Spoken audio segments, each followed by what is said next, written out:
Bahasa Melayu yang kita gunakan hari ini sebenarnya bukan bahasa yang statik, tetapi bahasa yang hidup dan sentiasa berkembang.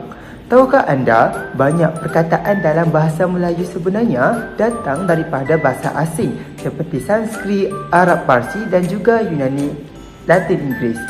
Menariknya, semua pengaruh ini telah sebati dan membentuk bahasa Melayu yang lebih kaya, moden dan lengkap seperti yang kita gunakan sekarang. Secara umumnya, imbuhan asing dalam bahasa Melayu boleh dibahagikan kepada 3 kumpulan utama, iaitu imbuhan daripada Sanskrit, imbuhan daripada Arab Parsi dan imbuhan daripada Yunani Latin Inggeris. Jadi jom kita belajar tentang imbuhan-imbuhan ini. Yang pertama, imbuhan daripada Sanskrit. Imbuhan Sanskrit merupakan antara imbuhan yang paling awal yang masuk ke dalam bahasa Melayu. Ia berkembang sejak zaman awal alam Melayu lagi melalui hubungan perdagangan serta pengaruh tamadun India termasuk penyebaran agama Hindu-Buddha. Imbuhan ini telah lama sebati dalam bahasa Melayu dan kita masih gunakan sehingga hari ini. Jadi antara contoh imbuhan awalan Sanskrit ialah imbuhan Maha, Pra, Swa, Tata, Dwi, Tri dan Panca. Untuk contoh Maha bermaksud paling besar atau agung. Contohnya perkataan Maharaja, Mahasiswa dan Mahaguru. Kedua, Pra bermaksud sebelum.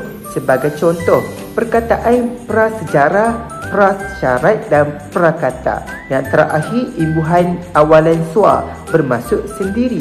Sebagai contoh, kita biasa dengan perkataan swasta, swadaya dan swasembada. Selain itu, terdapat juga imbuhan akhiran Sanskrit. Sebagai contoh, imbuhan wan dan man yang bermaksud pelaku atau pemilik sifat. Sebagai contoh, perkataan ilmuwan, budiman dan hartawan. Seterusnya, kita pergi kepada imbuhan daripada Arab Parsi. Jadi, imbuhan Arab Parsi mula masuk ke dalam bahasa Melayu selepas kedatangan Islam ke alam Melayu sekitar abad ke-13.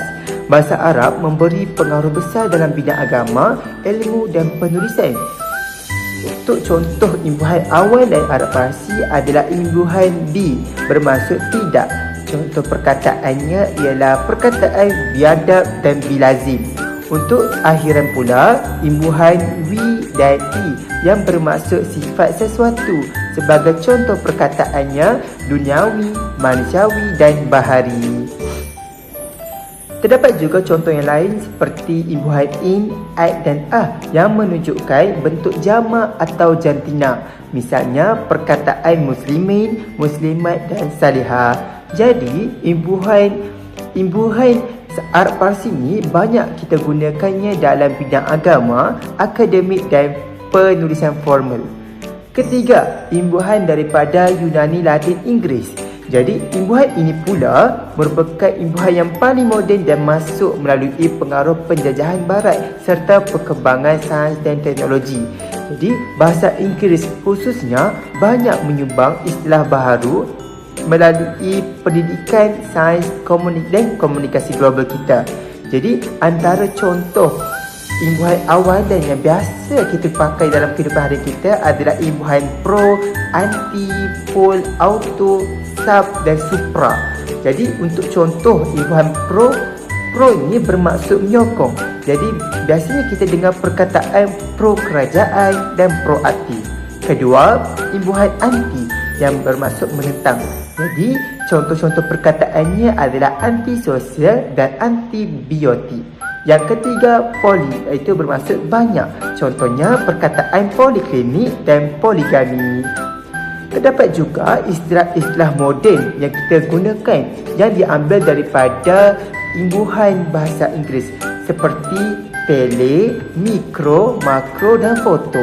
Contoh perkataannya telekomunikasi, mikrobiologi, makroekonomi dan fotografi.